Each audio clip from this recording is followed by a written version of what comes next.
औज़ुबिल्लाहि मिनश्शैतानिर्रजीम बिस्मिल्लाहिर्रहमानिर्रहीम।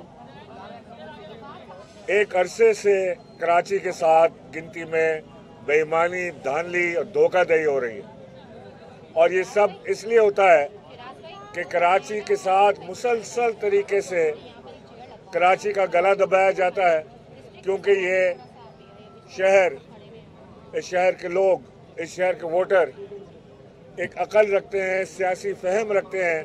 वो ये जानते हैं, वो इस बात को जानते हैं कि ये जो हुकूमत में आते हैं ये लोग कराची का दर्द अपने दिल में नहीं रखते। कराची के साथ हमेशा सौतेला सलूक होता है, कराची को उसका हक नहीं दिया जाता। ये बात हम बचपन से सुनते आ रहे हैं कि ना पीपल्स पार्टी को कराची से हमदर्दी है, ना मुस्लिम लीग नून को हमदर्दी है, ना किसी और जमात को। अल्ताफ हुसैन ने कराची का बेड़ा उठाया और उठाते ही बेड़ा गर्क कर दिया कराची का। आग और खून में नहलाया गया इस कराची को।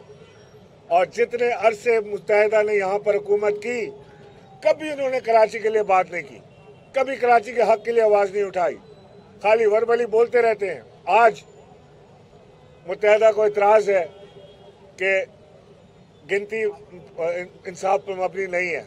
मुत्तहिदा को इतराज़ है कि उनके लोगों को छोड़ा नहीं जा रहा। मुत्तहिदा को इतराज़ है कि उनके दफातर नहीं खुल रहे।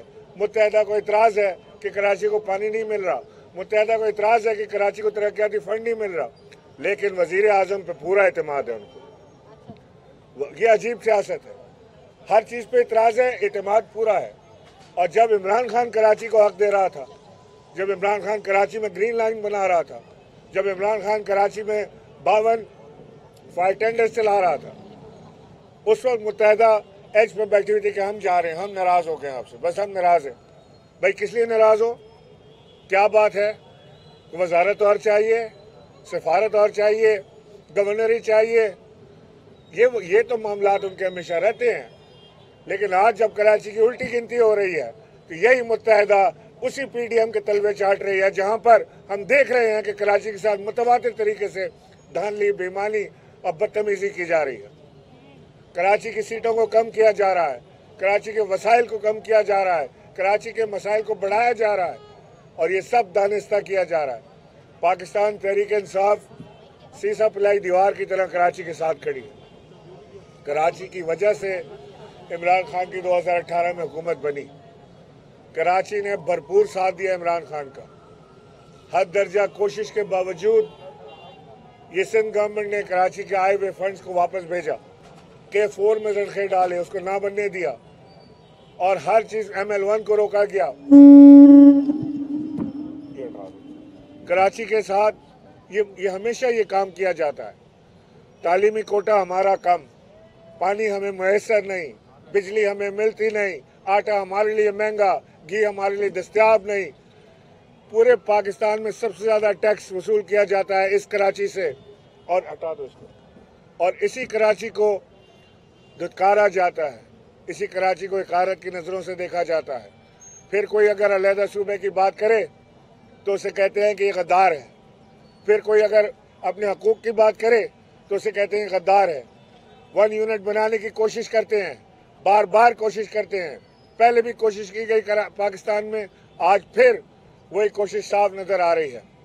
हम इन्हें बावर करा देना चाहते हैं कि हम कभी भी ये काम नहीं होने देंगे।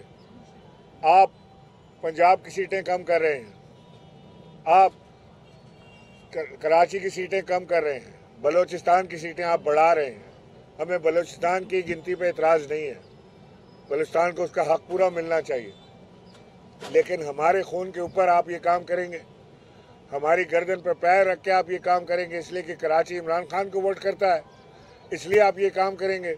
तो हम भी आपको बता दें कि हमने भी हाथों में चूड़ियाँ नहीं पहन रखी। जो मर्जी आप कर लें, इस गिनती के ऊपर हम इलेक्शन नहीं होने देंगे। ये कराची को पूरी गिनती का हक आपको देना पड़ेगा।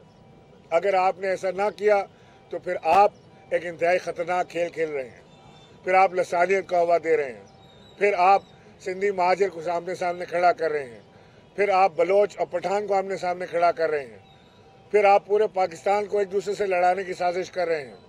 और इसी साजिशों के नतीजे में आपने पहले आधा पाकिस्तान खोया, यही काम आप पहले भी कर चुके हैं जो आज करने जा रहे हैं। हम इंशाअल्लाह ना पाकिस्तान को टूटने देंगे, ना बिखरने देंगे, ना कराची के खिलाफ साजिश कामयाब होने देंगे। हम अपना पूरा हक लेकर रहेंगे। हम जानते हैं हमें अपना हक कैसे लेना है। आप अगर इलेक्शन नहीं कराना चाहते, आप परवेज़ इलाही के घर पे APC चढ़ा देते हैं, टैंक लेके चढ़ जाते हैं उसके ऊपर, और फिर आप हमें बताते हैं कि जी हम नहीं कर रहे। अगर आप नहीं कर रहे तो मैं PDM की हुकूमत से मुखातिब हूँ कि अगर ये काम आप नहीं कर रहा है तो फिर कौन कर रहा है? फिर आपके मुंह से लफ्ज़ क्यों नहीं निकलता कि कौन कर रहा है? आप झूठ बोलते हैं, काम आप ही कर रहे हैं। आपकी अपनी जमात के अंदर टूट फूट है। ख्वाजा आसिफ कहता है मुज़ाकरात नाकाम होंगे क्योंकि ख्वाजा आसिफ दूध से मक्खी की तरह बाहर निकाल के फेंक दिया गया है इन मुज़ाकरात से। वो अपनी साड़ पक रहा है, उसको अपनी लगी हुई है कि जी मैं किस तरह बाहर रह गया हूँ। उधर वो हम देखते हैं कि MQM का भी 3 रुकनी वक्त अंदर बैठा हुआ है, वो भी मुज़ाकरात में शामिल हैं। किस चीज़ से, किस मुंह से मुज़ाकरात कर रहे हैं आप कि पाकिस्तान में इलेक्शन ना हो? जहाँ 90 दिन की असेंबली डिज़ोल्व हो गई वहाँ इलेक्शन ना हो और आप बैठे रहें, आपकी याशी जारी रहे, आपका खाता चलता रहे, तो नहीं हो। अगर आप हमें ज़बरदस्ती करते हैं तो हम भी आपके साथ ज़बरदस्ती करेंगे। इस मुल्क में अपनी तारीख में इलेक्शन होगा और इंशाअल्लाह इमरान खान 2/3 मेजॉरिटी से स्वीप करेगा। और आपका जो खौफ है इमरान खान से कि वो अकाउंटेबिलिटी करेगा, आपको जेल डालेगा, तो मेरे मौला ने चाहा तो इंशाअल्लाह ज़रूर डालेगा जेल आपको। हवाए नफ्स की है हुक्मरानी, लुटेरा कर रहा है पासबानी। बोल न्यूज के मार्केटिंग हेड आकाश राम ताहाल लापता, तफ्तीशी इदारे जवाब देने से कासिर, अहले खाना परेशान, बेटे की जुदाई में माँ गम से निढाल। जो बच्चो हिंदू पर आए थे जो को पाकिस्तानी, मुझे मेहरबानी करे पंहिंजो आकाश वापस कयो। हुकूमत से बेकसूर और मुहिब्बे वतन बेटे की बाजियाबी के लिए फरियाद। आकाश राम के अगवा के खिलाफ अहले खाना की जानिब से सुप्रीम कोर्ट में दरख्वास्त दायर। सुप्रीम कोर्ट के चीफ जस्टिस उमर अता बंदियाल से आकाश राम के अहले खाना की जल्द समाअत की इस्तदा। समी इब्राहिम और सिद्दीक जान का सुप्रीम कोर्ट के बाहर एहतजाजी कैंप का ऐलान कि सोमवार के दिन से हम सुप्रीम कोर्ट ऑफ पाकिस्तान के सामने कैंप लगाएं और हम सब सुप्रीम कोर्ट ऑफ पाकिस्तान के सामने बैठ जाएं और उस वक्त तक नहीं उठेंगे जब तक आकाश वापस नहीं आए। मुश्किल की इस घड़ी में आलमी मीडिया ने भी उठाई आवाज। CNN, आज तक, इंडिया टुडे, टाइम्स नाउ समेत आलमी मीडिया ने आकाश राम के अगवा के खिलाफ दिया बोल का साथ। उफ क्या जुल्म है, बोल इंसाफ का मुंतजिर। सब्सक्राइब करें और बेल दबाएं ताकि कोई खबर रह न जाए।